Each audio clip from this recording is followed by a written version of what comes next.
accommodate the numbers of devotees.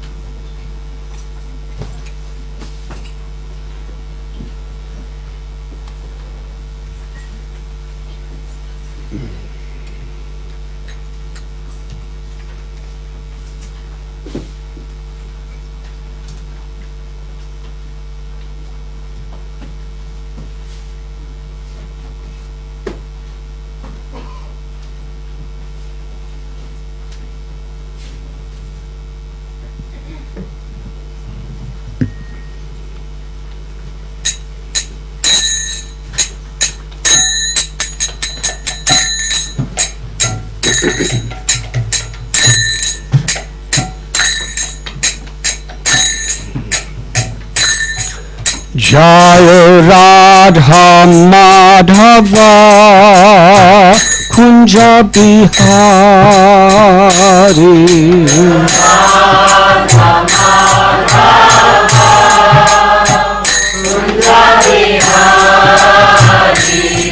Jaya Radha Madhava Kunja Bihari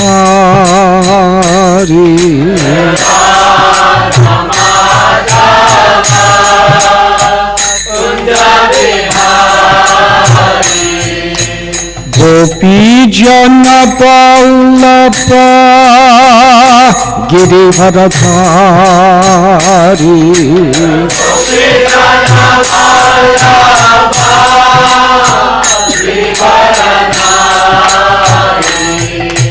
Gopi Jana Vallabha Girivardhari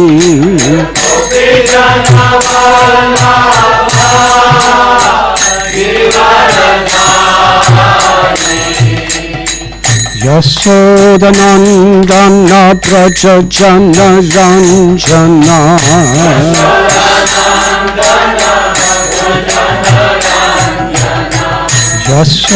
Yasodanandana Prajajana Ranjana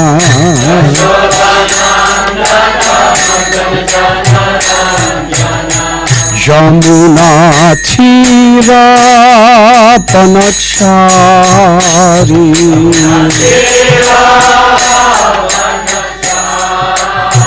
Yamuna Thira Panachari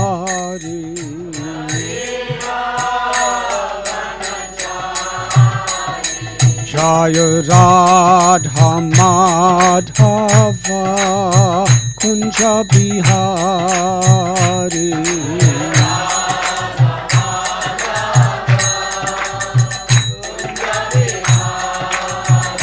Jaya Radha Madhava Kunja Bihari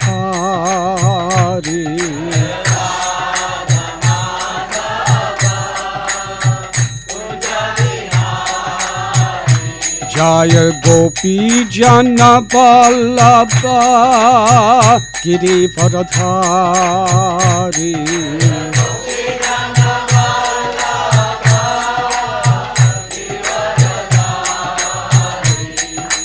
Gopi Jana Vallabha Girivardhari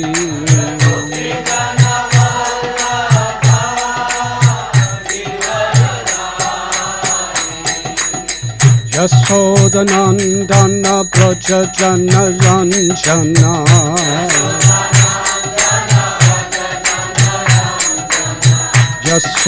Yasodanandana Prajajana Ranjana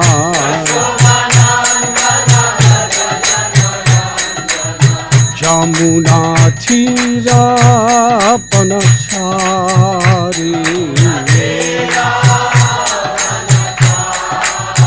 Yamuna Thira Panachari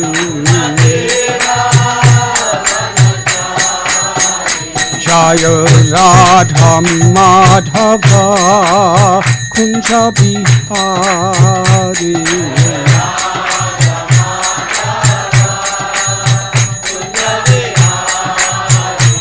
Jaya Radha Madhava Kunja Bihari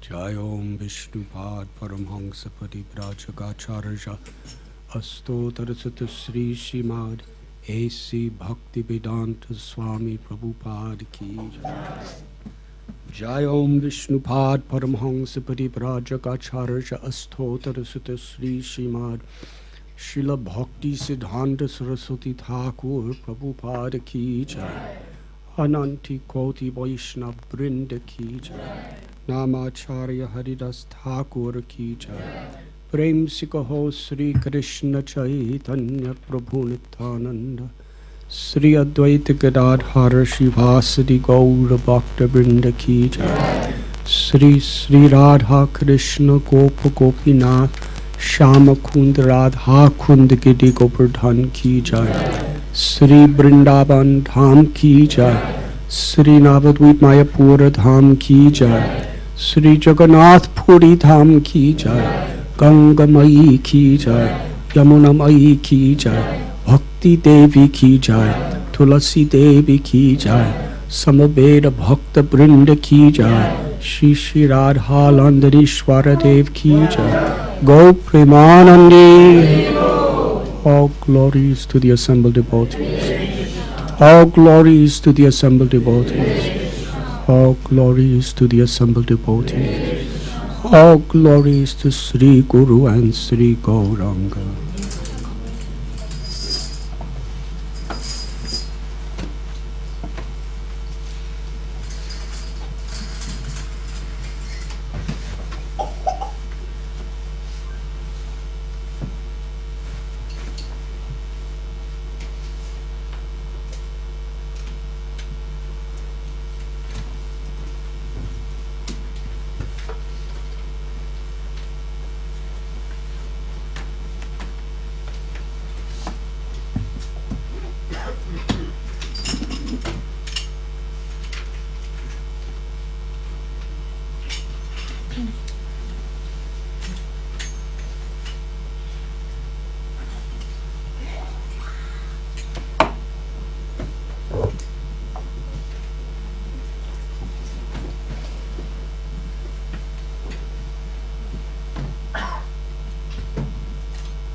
Om Namo Bhagavate Vasudevaya.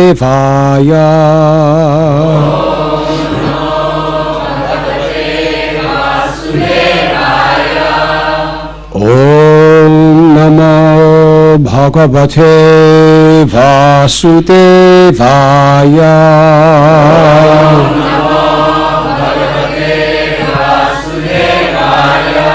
Om Namo Bhagavate Vasudevaya.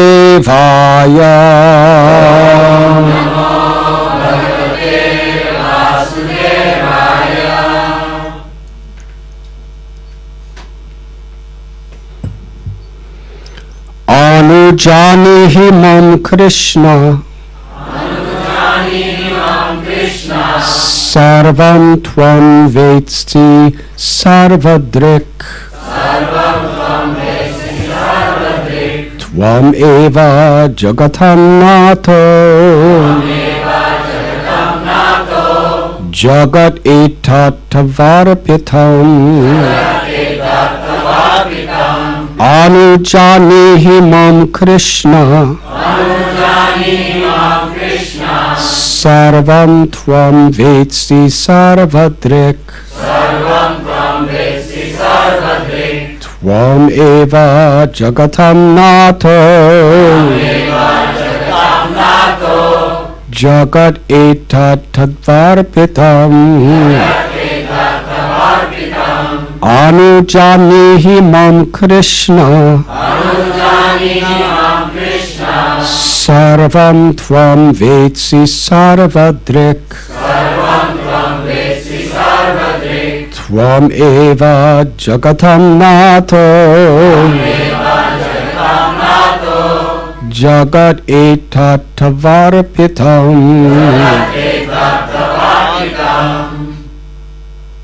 Anujanihi mam Krishna. Sarvam tvam vetsi sarvadrik. Tvam eva jagatam nato. Jagat etat tavarpitam.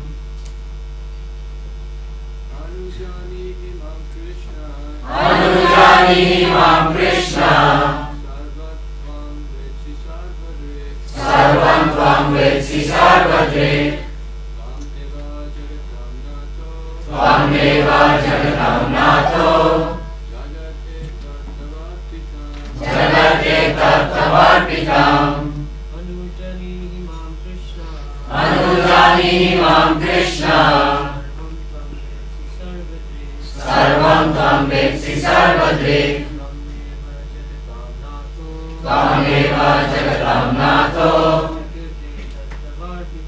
Jagat etat tavarpitam. Ladies. Anujanihi mam Krishna. Sarvam tvam vetsi sarvadrik. Tvam eva jagatam nato. Jagat etat tavarpitam. Anujanihi mam Krishna. Sarvam tvam vetsi sarvadrik. Tvam eva jagatam nato. Jagat etat tavarpitam. Anujanihi. Please give leave. Mam. To me. Krishna. O Lord Krishna. Sarvam. Everything. Tvam. You. Vetsi. No. Sarvadrik. All seeing. Tvam. You. Eva. Alone. Jagatam. Of all the universes. Nata. The Master. Jagat. Universe. Etat. This. Tava. To you. Arpitam. Is offered. My dear Krishna, I now humbly request permission to leave. Actually, you are the knower and seer of all things.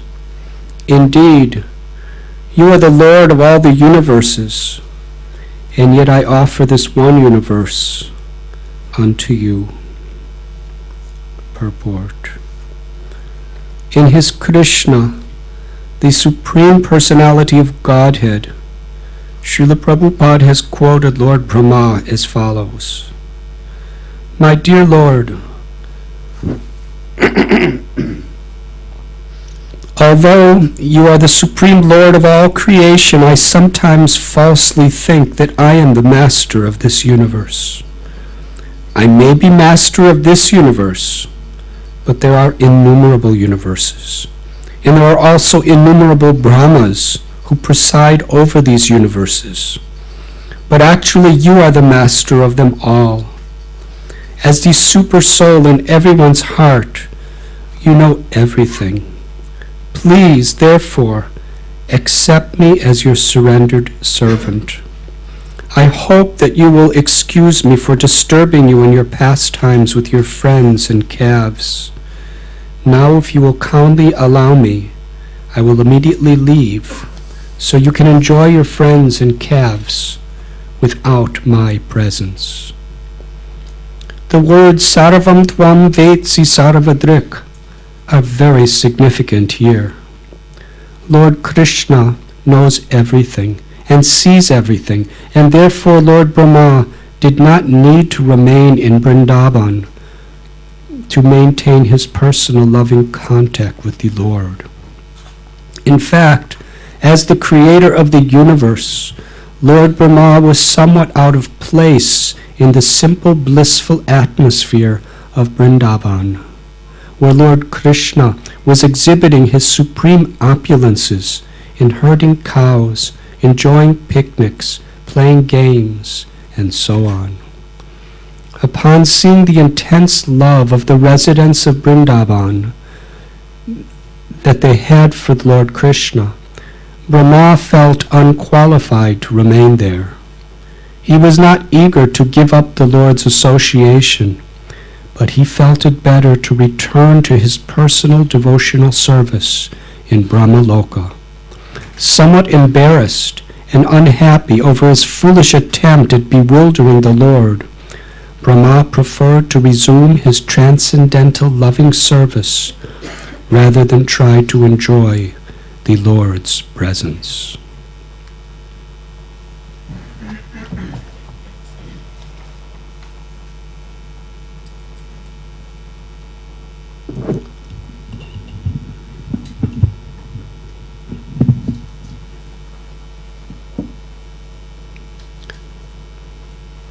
Om Gyantimidandasya Gyananjana Chalakaya Chakshurum Militam Jena Tasmai Sri Gurave Namaha Sri Chaitanya Manobhishtam Stapitam Yena Bhutale Swayam Rupa Kadamanyam Iswapadantikam Bandeham Sri Guru Sri Juta Padakamalam Sri Guru Vaishnavanscha Sri Rupam Sagrajataham Sahakana Raghunathanvitham Tam Sajivam Sadvaitam Savadutam Parijana Sahitam Krishna Chaitanya Devam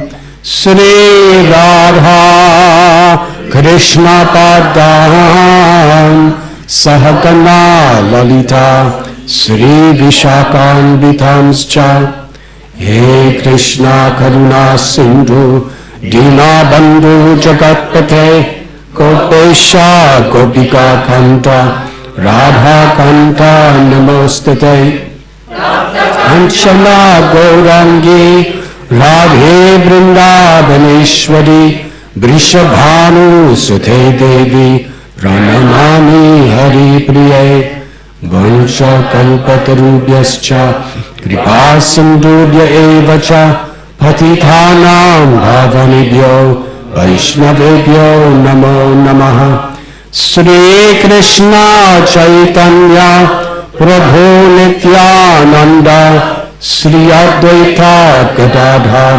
Shivasati Gaura Bhakta Brinda Hare Krishna Krishna Krishna Hare Hare Hare Rama Rama Rama Hare Hare. My dear Krishna, I now humbly request permission to leave. Actually, you are the knower and seer of all things. Indeed, you are the Lord of all the universes. And yet I offer this one universe unto you. Today we are reading from Srimad Bhagavatam, Canto 10, Chapter 14, entitled Brahma's Prayers to Lord Krishna, Text 39.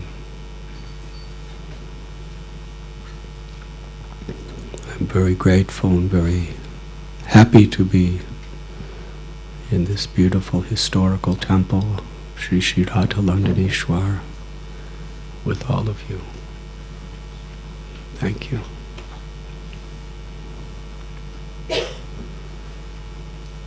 In this narration that Sukadev Goswami is presenting to Parikshit Maharaj, we find an extraordinary story with very deep, insightful, and essential lessons to be understood by anyone who sincerely wants to make progress in the path of bhakti, devotion. Briefly, it begins with Krishna liberating the powerful asura Aga, who happened to be the brother of Putana and Bakasura, who was burning with the desire to get revenge for his sister and brother. Not only by killing Krishna, but by killing every single resident of Vrindavan. If he could kill all the friends of Krishna along with Krishna, everyone else would die because they cannot live without them. So by his mystic potencies, he assumed the form of a huge serpent and swallowed them all.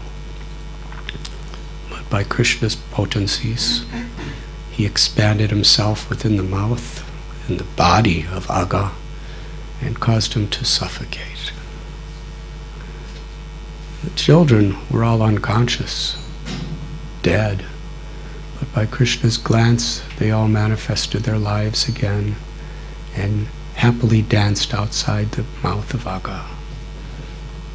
And his soul merged into Krishna's body, revealing that he was liberated, as was his brother and sister. Then they went to have their lunch on bank of Yamuna. But Brahma, who is the presiding deity of this particular universe, seeing what was going on, was very perplexed. First of all, this little cowherd boy, Krishna, had defeated this gigantic Agasura. And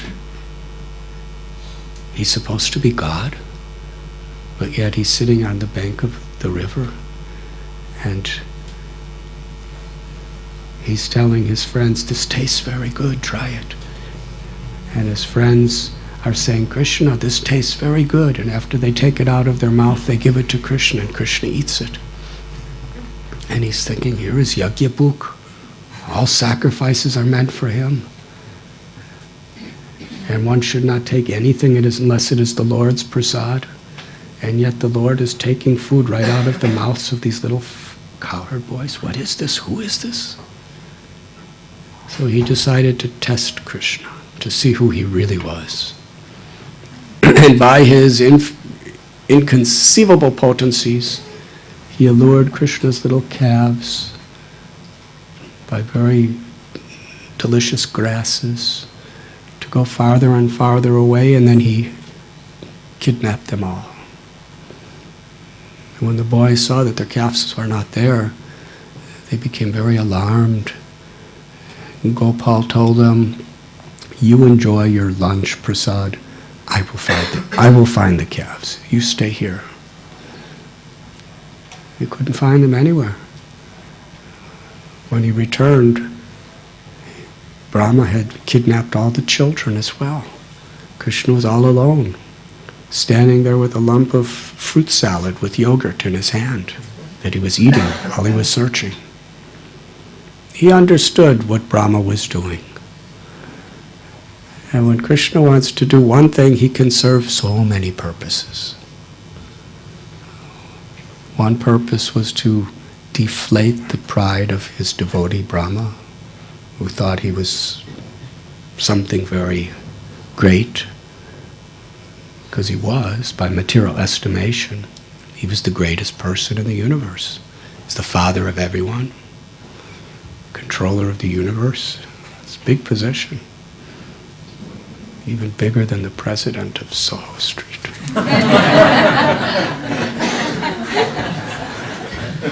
Or to speak of the pujari or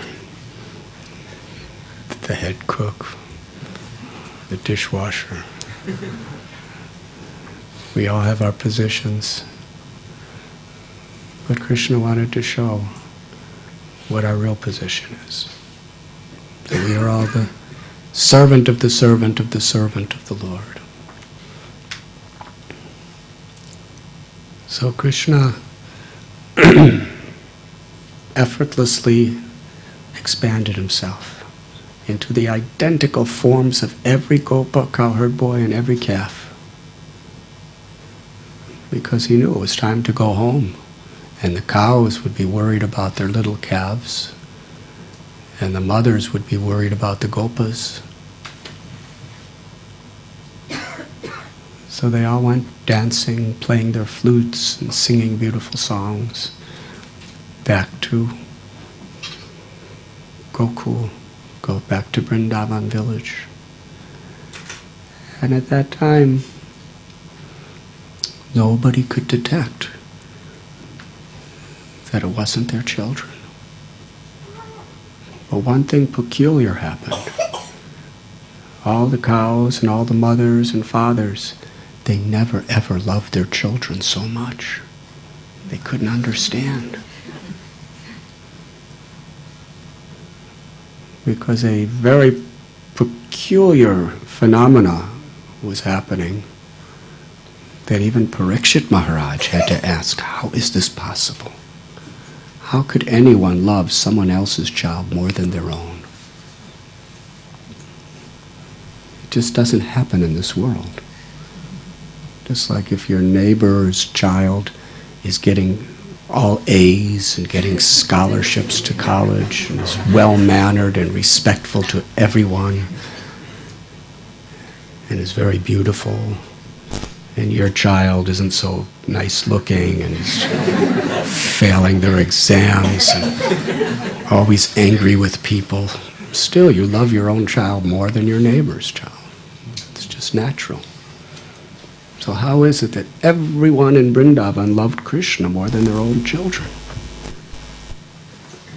And Shukadev Goswami explained the reason, because Krishna is the source of everything. He's the source of the life within everyone as the Paramatma.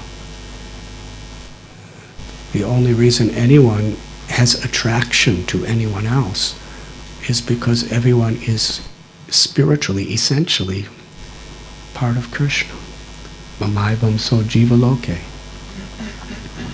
It's like the only reason any sun ray has the power to give light is because it's part of the sun. But if we compare the light of the sun to the light of the ray, one is finite and one is infinite. And Krishna's, all the good qualities in anyone are all infinitesimal manifestations of Krishna's supreme qualities. And Krishna was living in their village. Without revealing, he was God. But he was revealing his supreme power of attraction, which is what Krishna means. So for 1 year, all the calves and mothers were directly giving their full-fledged affection to Krishna without even knowing it. Without envy or any type of jealousy. The gopis and the cows would think, because they're mothers, Yashoda Mai is so fortunate. She is giving her milk to Krishna every day. Oh, how I wish I could do that. She is so fortunate. She is so worshipable that she gets to do that. How I wish I can offer my milk to Krishna. So Vrindavan is Chintamani Dham, the place where all our desires are fulfilled. And every desire is in the mood of service for the pleasure of the Lord. So Krishna wanted to fulfill the heart's desires of all the men, all the women, and all the cows, and all the bulls who wanted to be the mothers and fathers of Krishna and get to serve him just like Yashoda and Nanda. And for 1 year, Krishna gave them the same ecstasy, the same love as Yashoda and Nanda had. But they didn't know. If they knew, it wouldn't be so nice. It was Krishna's mystery. And what was a moment for Brahma was a year by worldly estimation. One day it is described just at the end of the year, happened to be Balaram's birthday. That was the day that that Brahma stole the calves and cows on Balaram Jayanti. That's why he wasn't there, because he had to stay home to observe his birthday ceremony.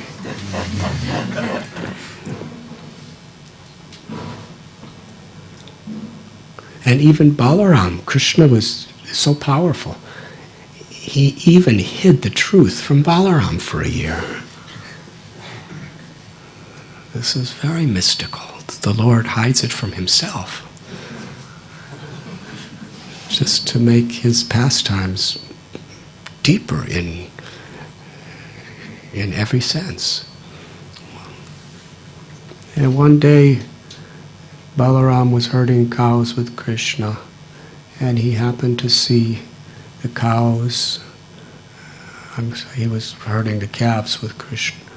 And one day, the cows who were with the elder cowherd men were on top of Govardhan Hill. And when they saw their little calves, they became so incredibly affectionate. The cows started running, galloping. You've all seen cows gallop, with their tails raised, with tears in their eyes, galloping down the mountain. And the Gopas, the elder cowherd men, had never seen anything like this. They were galloping, galloping, galloping, and the cowherd men were trying to stop them, but they couldn't stop them. So they were running after them as fast as they could. And ultimately, when the cows came to the bottom of the hill, they ran up to their individual personal little calves and offered them milk. And the calves were sucking, and the cows were weeping and crying in ecstasy, giving milk to their little calves. And this was unusual, because it was not their youngest calves. These were calves that were already out roaming around. But still, the mother was so much overwhelmed.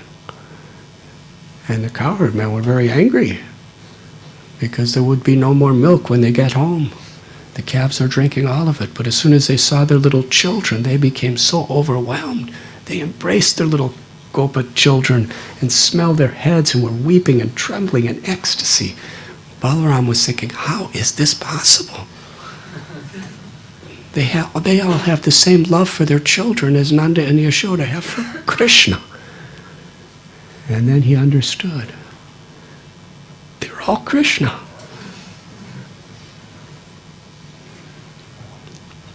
But he didn't say anything to anyone. Krishna revealed it to him. At the end of a year, Brahma came down to see what kind of confusion he had created. But when he looked around, there were all the calves, and all the cowherd boys, and Krishna, all playing just exactly as they were a year before. Brahma was thinking, how is this possible? I stole them. And he went to the place where they were hiding in a mystical sleep in a cave. And Brahma saw they were all sleeping. Then he came back and saw they were all playing with Krishna. Then he went back and saw they were all sleeping. Then he went back again and saw they were all playing with Krishna. And they were identical. Every aspect Can you imagine Krishna's potency? Because a mother knows every little detail about the child's character. Every calf, every boy had the exact bodily features, the exact personality, the exact tendencies. No one ever suspected that there was anything different. And Brahma saw these identical forms. And he was bewildered. To bewilder Brahma is a very incredible feat, but not for Krishna. Brahma was wondering, what's happening? How is this happening? Why is this happening? Who is making this happen? Then Krishna, to further bewilder him, manifested every gopa and calf turned into Narayan, a four-armed form of Vishnu, carrying the conch shell and the lotus flower and the club and the chakra. Then Brahma was really, really amazed. And he saw around each Narayan, he saw entire universes with all living beings around each Narayan. And at this point, he reached the limits of how a person can be bewildered.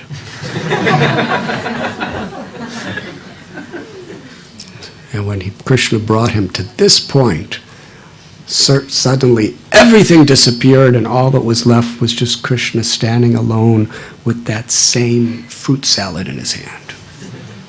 Krishna's miraculous potency, that same fruit salad with yogurt was perfectly fresh even a year later. And he hadn't even eaten it. He was still in his hand, holding it. Then Brahma understood everything. That he's the Supreme Personality of Godhead. And Brahma descended and bowed down before Krishna. And with folded hands, is offering prayers. These beautiful prayers in this chapter. Lord Brahma is expressing how Krishna, in his personal form in Vrindavan, is so sweet and so beautiful and gives access to the devotees for the most intimate types of loving relationships,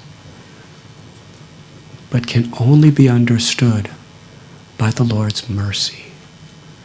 There's simply no other way. After all, Lord Brahma, he's the most scholarly pundit in all the universe. Tene Brahma Hridaya Adikavaye Muyanti Yat Suraya. He's the original guru of the universe. The Vedas are coming from his mouths and have been passed down since the beginning of creation. According to the scriptures, he lives 311 trillion years, and he never gets old. Can you imagine if he got old, what he would look like when he was 311 trillion years? We see if somebody's 90 years old, what they look like. What to speak of 100? I think here, if you reach 100, the Queen gives you some special award for, yes, for living that long. Can you imagine? He would have gotten 300. He would have, how many awards he would have gotten for Queen of England? But yet he looks young and fresh, and he doesn't get diseased. He doesn't have to go to a hospice for his last days. When his 311-year term is finished as Brahma, he just says goodbye, and according to his karma, he either goes back to the spiritual world or takes birth somewhere else, according to his consciousness. Usually Brahma goes back to the spiritual world, because he does a lot of service. But in this case, Lord Brahma was thinking that however much knowledge, however much austerity, however much everything, even the greatest yogis performing their tapasya and their meditation and studying scriptures. It's impossible for anyone to know God save and except by the mercy of God Himself. And here these simple Brijabasis, what austerities were they performing? The Lord reciprocates and bestows His greatest mercy on those who try to serve Him with love and devotion.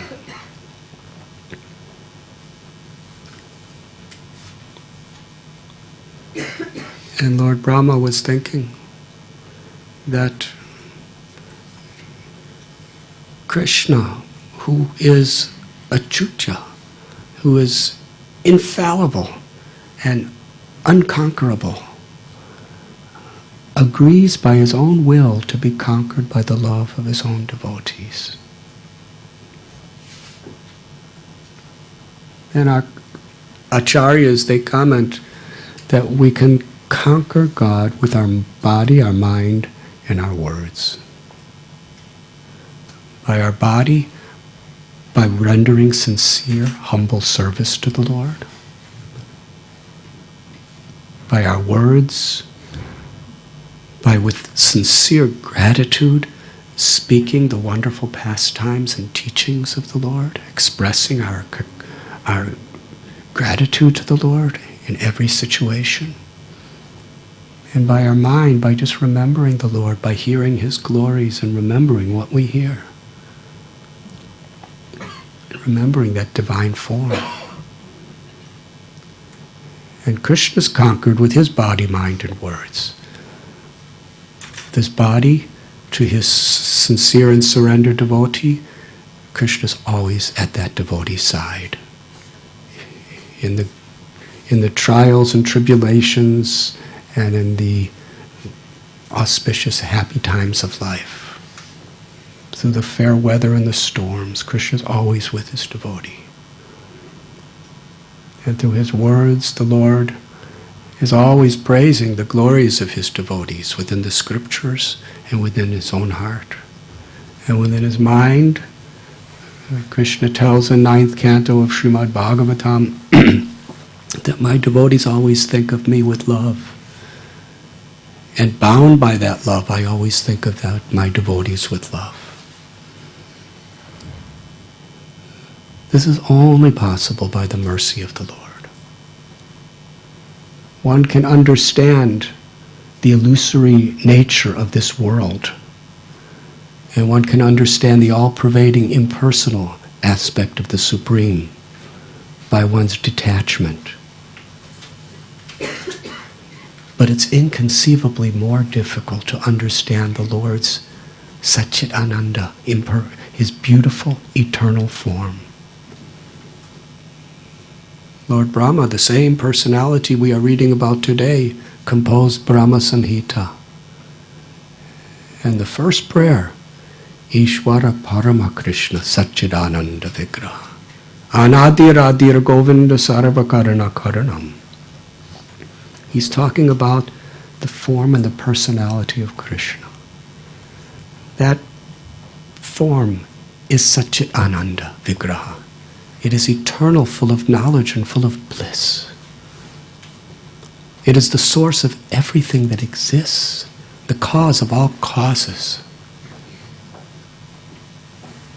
It can only be understood by simple, humble, and sincere devotion.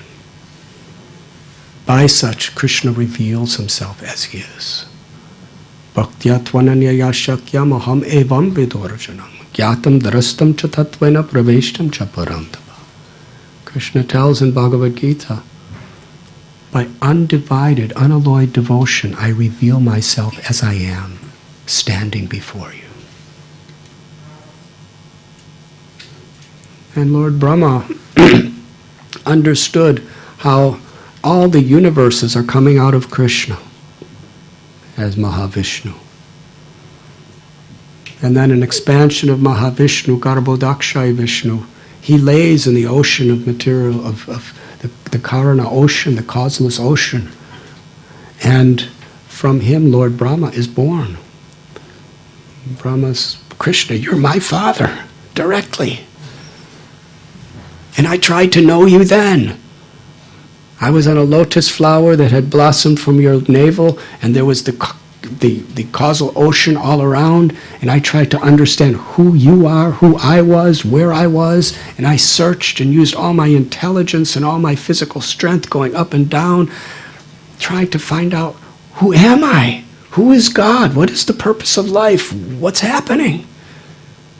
And through all my efforts, for a long time, I could not understand.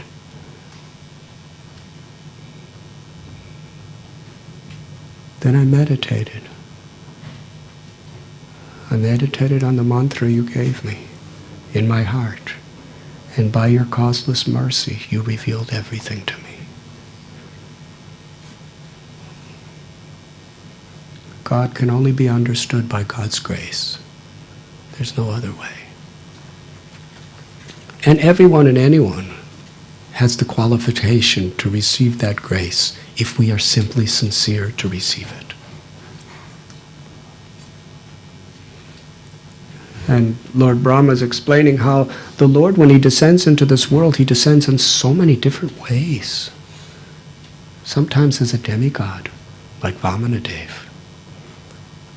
Sometimes as a sage or rishi, like Parasaram. Sometimes as a human being, like Ramchandra or Krishna.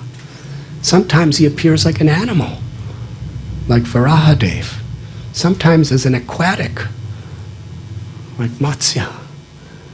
And yet each one of these incredible forms is the Supreme Lord, the controller of all controllers, the all-attractive object of everyone's love.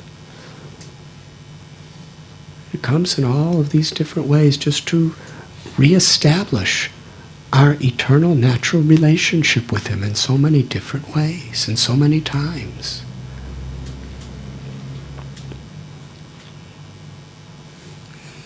And Lord Brahma, who was around witnessing all these different avatars, he's not just speaking something he heard. Not only did he hear it, but he witnessed it directly. And the Lord comes in all these ways just to attract our hearts away from this egoistic mentality that we adopt within this material world. It's the only thing that keeps us between God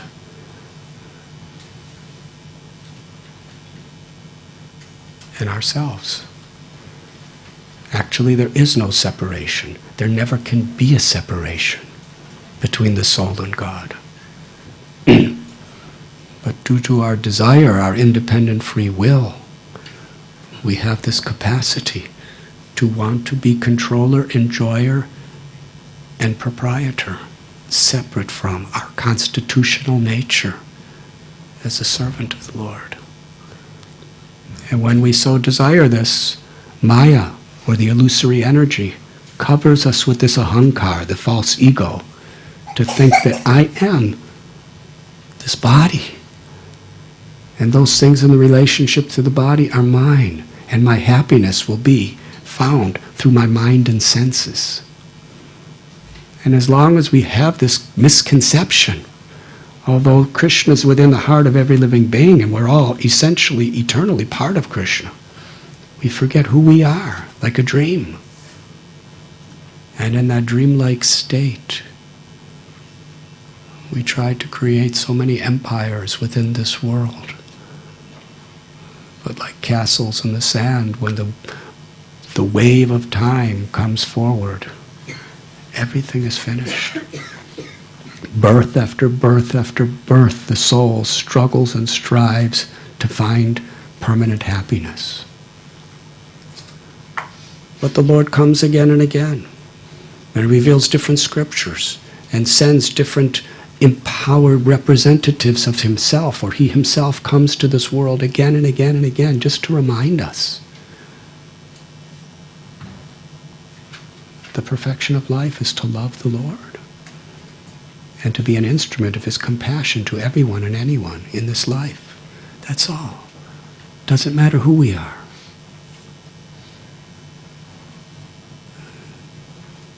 The Lord showed how illiterate people who couldn't even read Bhagavad Gita just tried to read it every day and did it all wrong.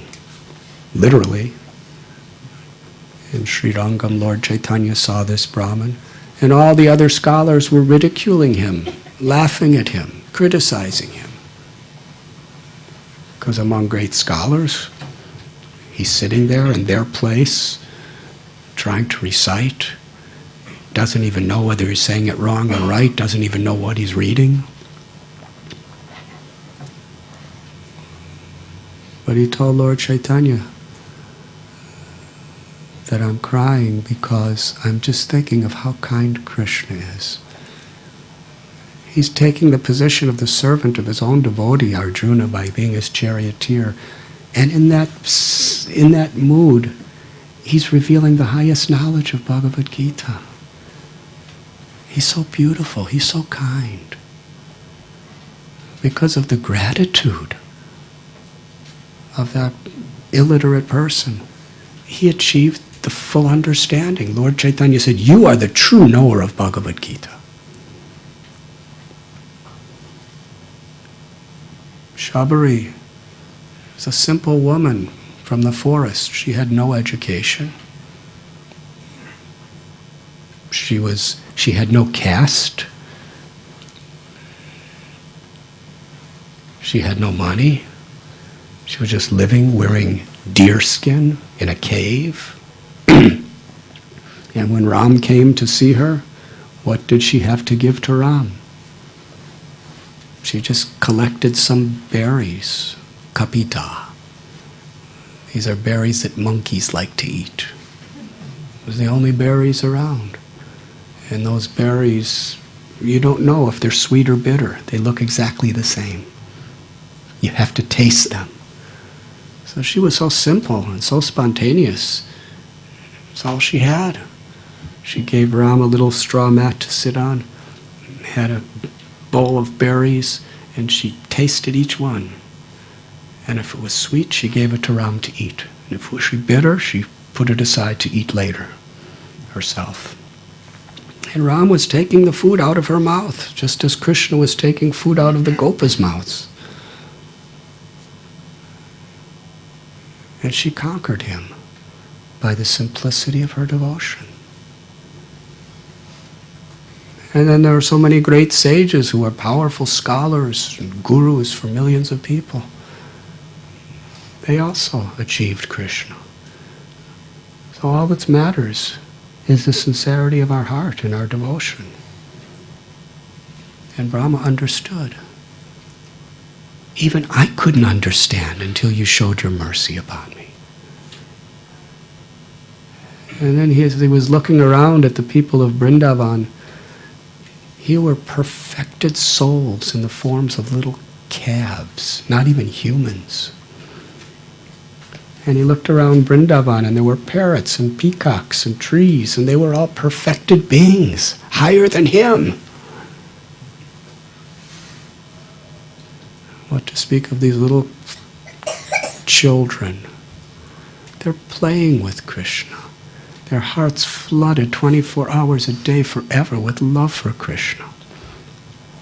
And the mothers, they're not great scholars. They just know how to raise their children and churn some butter and milk some cows. But even the greatest of the yogis and the greatest of the devas, the demigods, are praying and striving to have even a fraction of their realization of God. And we read here that Brahmaji, he was feeling out of place because everyone around him was so more highly qualified than him. They had no post, and he had the greatest post. But they had spontaneous love, and he didn't have such spontaneous love. The sweetness of God is so much deeper and greater than the majesty, the power, and the greatness of God. because that sweetness conquers the devotee and allows the devotee to have an intimate relationship with God as a friend, as a mother or father, or as a lover. This is Vrindavan. And Sri Brahma, he's praying that he could become a little stone or a piece of grass in Vrindavan, so that the devotees of Krishna who love him so much may step on his head with their feet. And that would be the ultimate aspiration of his desire. Brahma is not asking to become a gopa or gopi, because that's such a high thing to ask for. His realization was higher than that. Because Krishna is more pleased when we appreciate great people than when we want to become great people. Brahma's not praying, let me be your mother or father. Let me be one of your friends to play with. Let me be a gopi to dance with you.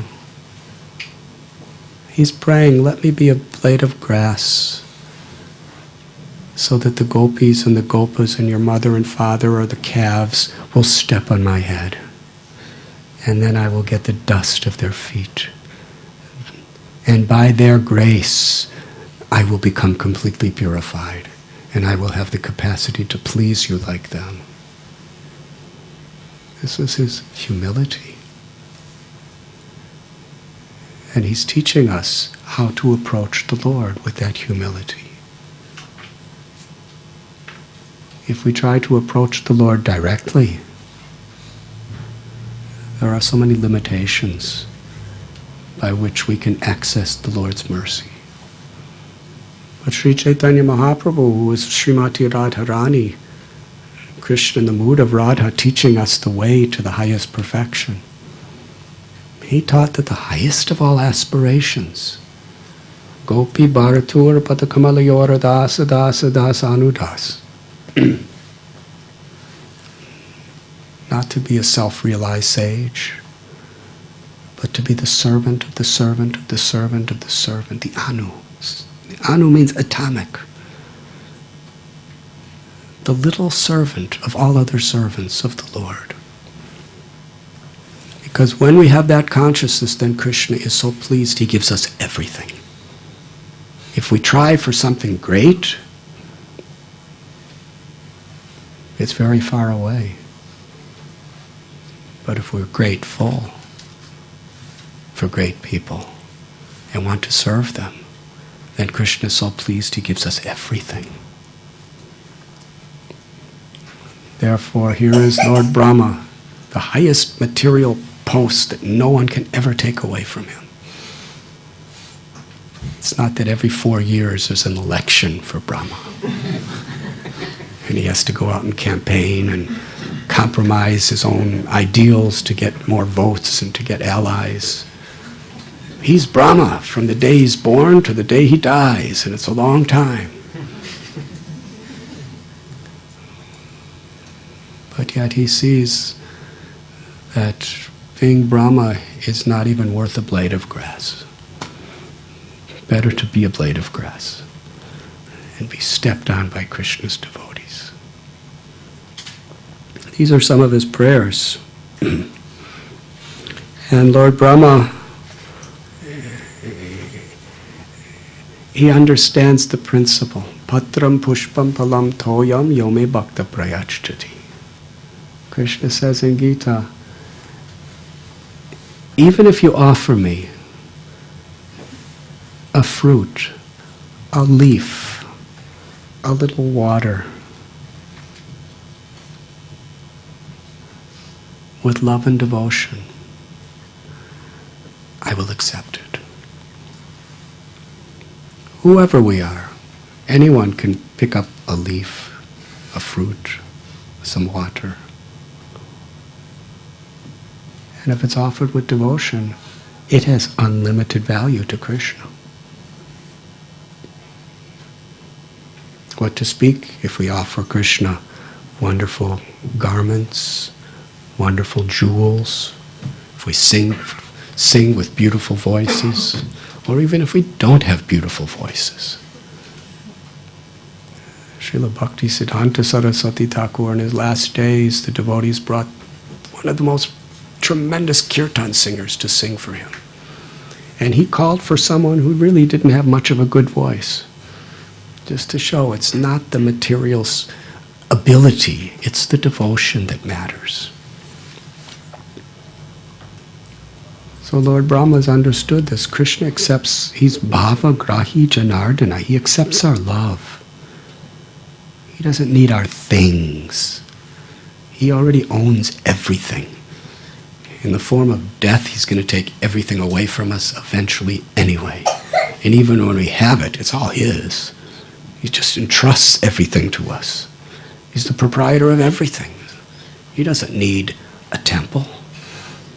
He doesn't need clothes. He doesn't need money. He doesn't need our skills. But he's hungry for our love, for that simple bhav of the heart. And whatever's offered with that love and devotion, Krishna accepts gladly.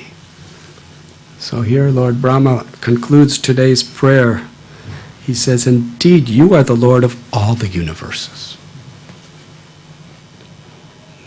Now this universe, from our calculations, very big. Yes, even the greatest scientists, they cannot fathom the extent, what to speak of the details of what's in this universe. We can't even figure out what's in this planet, which is a tiny speck within this universe. Little germs in our own body, we can't figure out what's happening. Yes, all of a sudden we have cancer. It didn't happen today. Those little germs have been in, those little elements have been within us for some time, building and developing and expanding and multiplying, and we don't even know.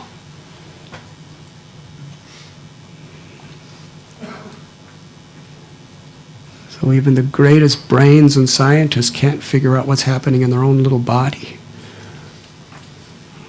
What to speak of the world.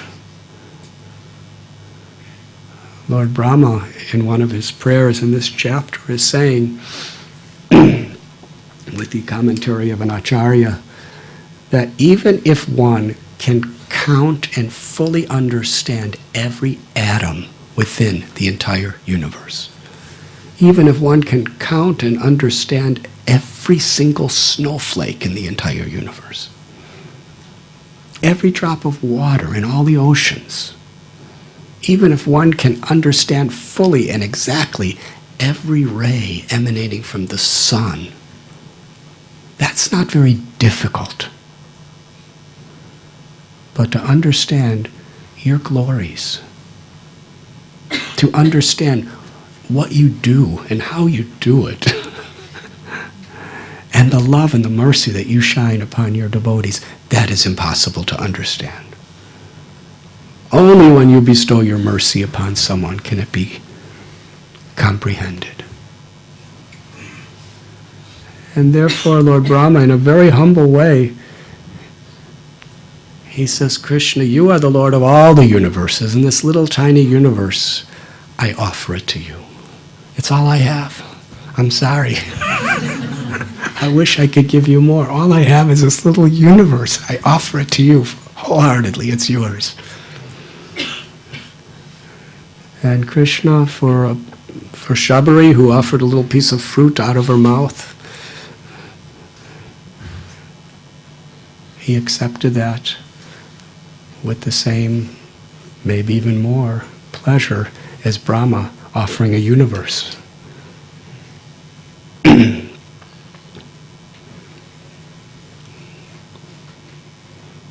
And the prayer concludes after he offers everything he has, a universe, thinking it's insufficient and it's really nothing for you, but still, this little leaf of a universe, I offer it to you. Accept my love. Forgive me for its inadequacies. And at the same time, He's feeling uncomfortable being in Vrindavan because everyone loves Krishna so much, and it's so spontaneous and it's so sweet. The little calves are licking Krishna. Brahma just didn't have it in him to start licking Krishna. He couldn't do it. And the cowherd boys are laughing with Krishna and eating and giving Krishna their food, and they're dancing with Krishna, and jumping with Krishna, wrestling with Krishna. There's no way Brahma could do that. It would be so artificial. He was thinking, they are so superior to me. And at the same time, I think I'm interfering with their leelas. Here I am, this big, majestic Lord, coming and talking to Krishna when he could be being licked by the calves, and he could be playing and dancing and wrestling with his friends, and I'm just distracting him from the real love and seva of his devotees. It's not about being in the physical presence of the Lord. It's about pleasing the Lord through our service. And Brahma was a pure devotee. He's a Paramhamsa. He's a great soul. And he understood what his service was. His service was to return to Brahmaloka, his abode, and to serve the Lord. To rule over the universe in his own way with love and devotion, without false ego. And to serve every living being within the universe, seeing Krishna within all of them.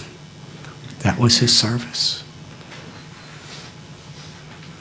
Srila Bhakti Siddhanta Saraswati Thakur would repeatedly tell, and Prabhupada used to love to cite this statement, do not try to see Krishna. Try to serve Krishna in such a way that he is pleased to see you. Premanjana churita bhakti vilochanena. We can't see Krishna with our eyes. Even if he's standing right in front of us, we don't really appreciate. But if we please Krishna by the sincerity of our service, then Krishna reveals himself to us. Srila Prabhupada in Calcutta, devotees, he was sending them back to where they were supposed to be, and devotees were saying, but we want to be with you, Prabhupada, we want to be with you. We want to be close to you. And Srila Prabhupada said, in this room today, who's the closest person to me? They were looking at each other. Prabhupada pointed, this mosquito. Prabhupada pronounced it mosquito. He said, this mosquito is the closest person to me. But is he giving me happiness? He's simply giving me trouble.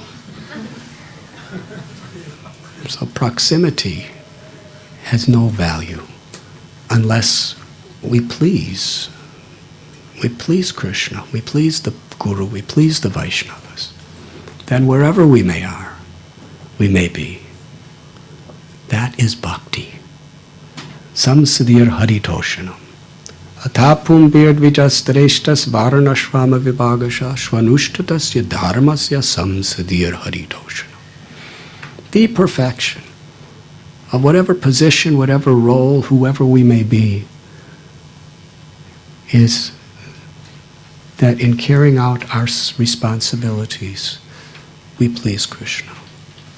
We please Lord Hari. Because if Krishna's pleased, then Krishna reveals himself to us. Krishna's pleased when we serve our Guru. Krishna's pleased when we serve the other devotees. Krishna's pleased when we serve all living beings. And the sincerity of our service to please is the perfection of our life. So here is Lord Brahma. He's in Gokul Vrindavan. How would you like to leave London and go to Gokul Vrindavan and be there on the bank of the Yamuna?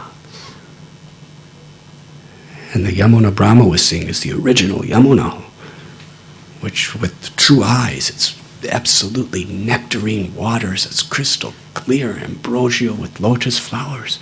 And every tree is a kalpabriksha tree.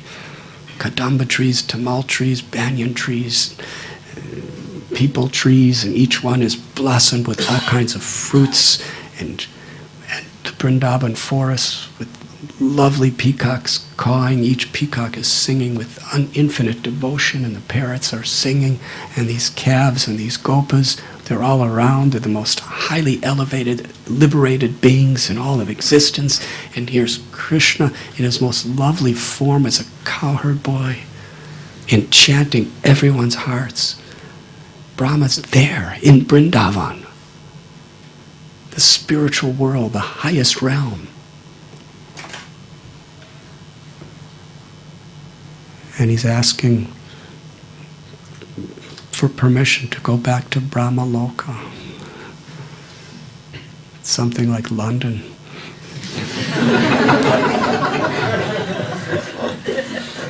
If you were actually in the spiritual world of Vrindavan, would you be asking to come back to London? But Brahma understood.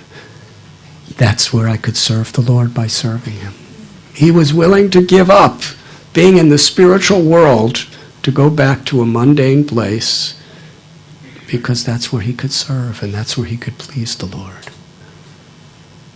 And if this is not where I'm supposed to be serving, then I'm a disturbance here. I don't want to intrude on the Krishna's pastimes. I want to please Krishna. So let me be where he wants me to be.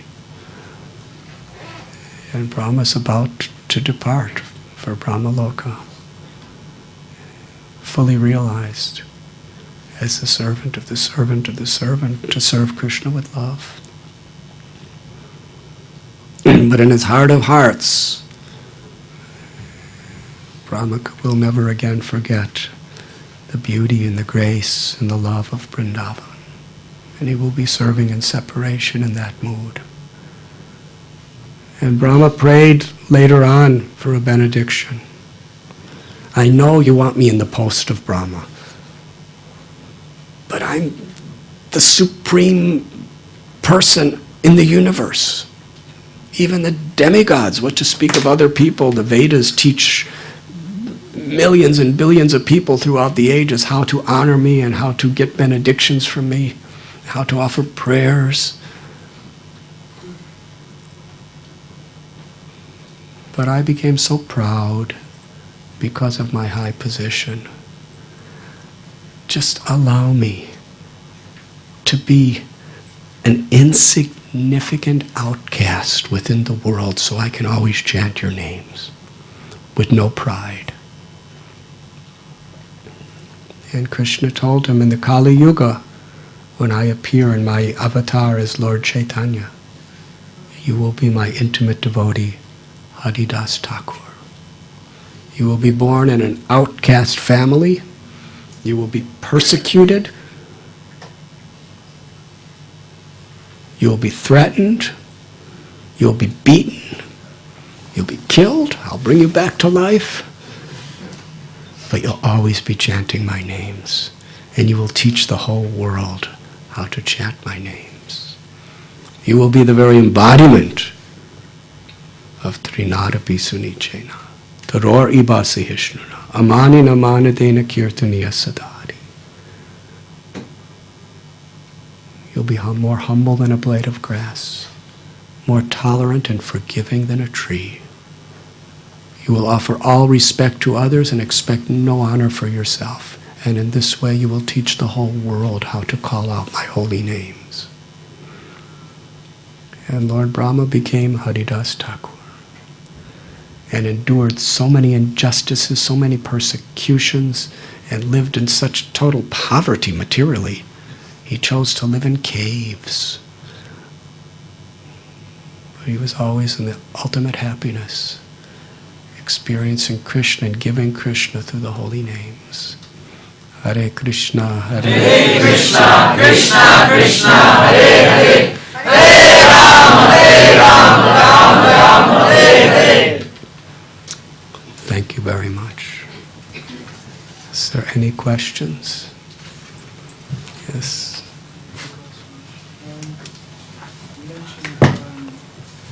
Lord Brahma wants to go back to Brahma Loka because that's... You mentioned that Lord Brahma wanted to go back to Brahma Loka because that's where his service was, because he had been given that by Krishna. So we get our service from the spiritual master. But I've often heard it said that the spiritual master may sometimes not give the direct instruction because he doesn't want the disciple to not follow that instruction exactly and then commit offences. So what is the proper mood that we should approach the spiritual master in to receive instructions? The instruction is for everyone to be the servant of the servant of the servant. Srila Prabhupada has given us in his books the essential instructions for everyone universally. And how to, where and what particular way we should apply these principles is a detail, an important detail. But the principles are all important. How we serve, what is our consciousness, how we're taking shelter, how we're humble. This is all important. And whether we're asked to wash some pots or clean a floor, or whether we're asked to be a leader of a nation within our society, these are all details. And we must be very, very responsible, dedicated, and surrendered to carry out the particular detail. But it's the spirit in which we do it that pleases Krishna.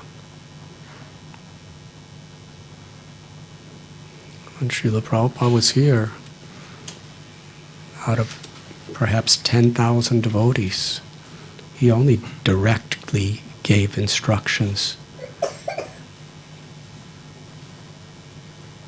Probably not to more than 100 or so. And all the others were just as intimately connected if they just served the servants of his servants with the spirit that Srila Prabhupada was teaching us and took full responsibility. Srila Prabhupada said we make advancement by taking responsibility. Responsibility for our particular service. Because when we take responsibility, that means we actually absorb ourselves in what we're doing for a higher purpose. A responsibility for our character, how we behave, how we relate to others, our morality, our respect, and responsible for our sadhana, for our spiritual practices, which cleanses the heart and gives spiritual substance to everything we do. Hare Krishna. Is there another question?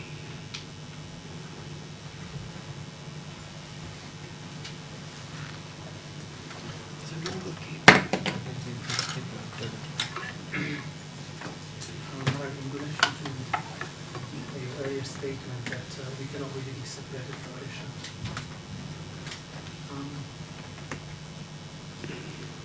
And in what sense are we Tatastha? What does it mean that we are Tatastha Shakti? Is that we have to be Tatastha Shakti when we are in the material world? Will we always Tatastha Shakti? Seems to be always Krishna. We cannot be separated from Him.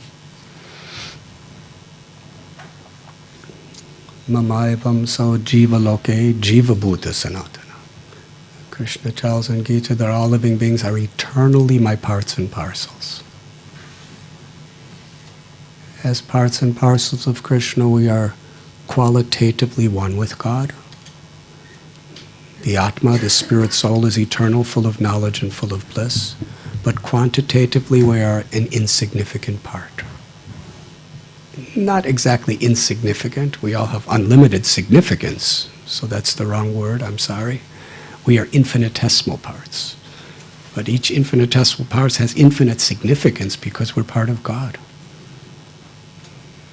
The analogy is like a sun ray to the sun has the same qualities of the sun, but is just a part of the sun. So Krishna is Abhigya Swarat. He is supremely independent and knows everything. And we have some independence. And we have capacity to know so much according to our capacity. So that is our eternal nature. So the jiva is considered tatashta shakti in the sense that it is part and parcel of Krishna. And the jiva could either, according to its free will, enter into the material realm to try to be the proprietor, the controller, and the enjoyer. And with that mentality, we're covered by Maya and we forget our true nature. We forget what we're really looking for divine love. We're trying to find it in so many things, like the musk deer, who has this precious musk within its body. 1 kilo of musk costs about $45,000. And it's in the body of this little deer, roaming around.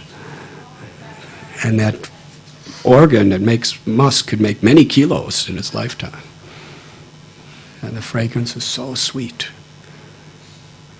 And charmed by the fragrance, the musk deer is roaming through the forest trying to find it. But forgets it, it's within himself, never finds it.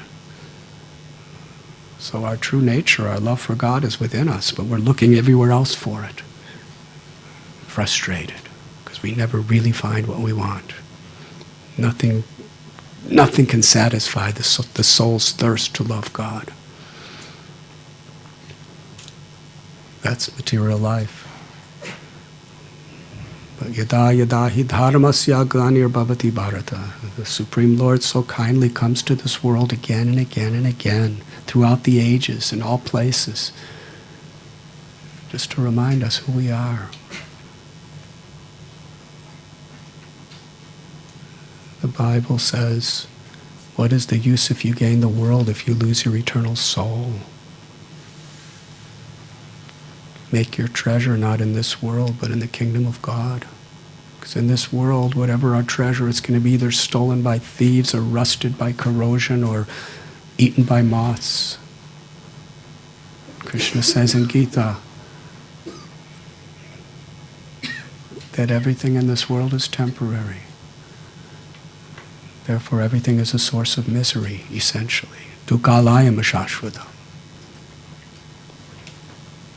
But if we just look within, and looking at the deities, reading the Srimad Bhagavatam, it's looking within, because it's the Lord within that is revealing himself in so many ways outside of us, just to bring us back to that internal experience of loving devotion. That's our eternal reality.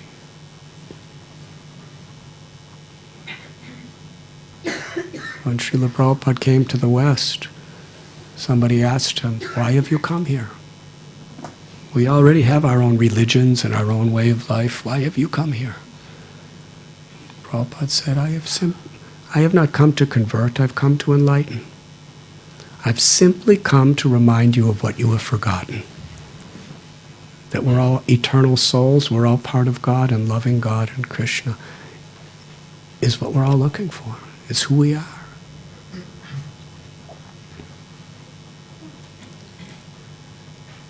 Liberation is simply remembering the truth. And bondage is forgetting that. Does that answer your question? So,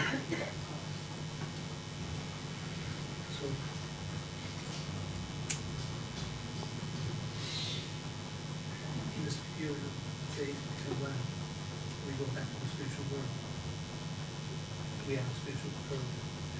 Function is part and parcel of Krishna. When you're there, we still the Shakti. We are Jiva Shakti.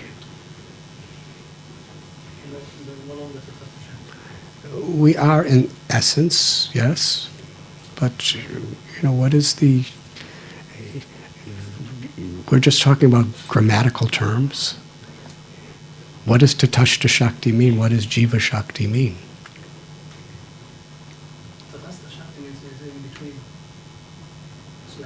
we have, the jiva is by nature, has that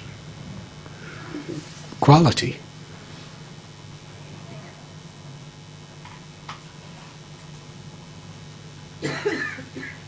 But in the spiritual world, we're fully engrossed in our divine relationship with the Supreme Lord as Jiva Shakti.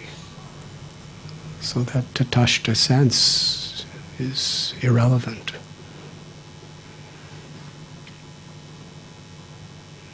Hari Hari. So don't worry about it, you'll be all right.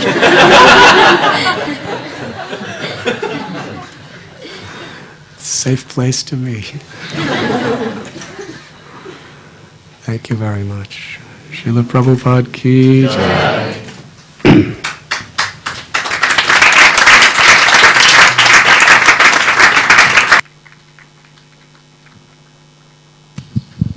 So HH Radhanath Swami Maharaj